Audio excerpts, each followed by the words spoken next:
আমাদের এখানে summer vacation চলছে, তো প্রত্যেক দিন ভাবতে হচ্ছে বাচ্চাদের ডিফারেন্ট কিছু ব্রেকফাস্টে দিই। তো আমি স্নান করে আজ ব্রেকফাস্টে ঢুকেছি।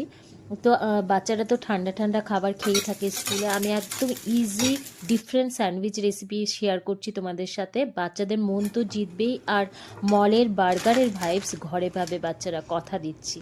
তো ফার্স্টে না চিকেন নাগেটসগুলো ভেজে নিলাম। তোমরা যে কোনো টিক্কি ইউজ করতে পারো। এবার ব্রেডে মেয়োনিজ লাগিয়ে নেবো ওয়ান সাইডে।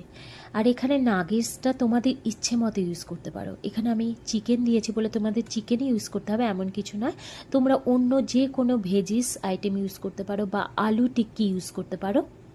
এবার ওপরে পেঁয়াজ টমেটো দিয়ে ওপরে চিকেন নাগেটস দিয়ে লেটিস দিয়ে দিলাম।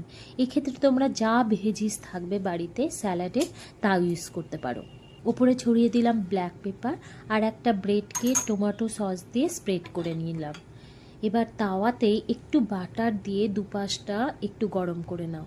এক্ষেত্রে একটু সাবধানে করো। ব্যাস, রেডি।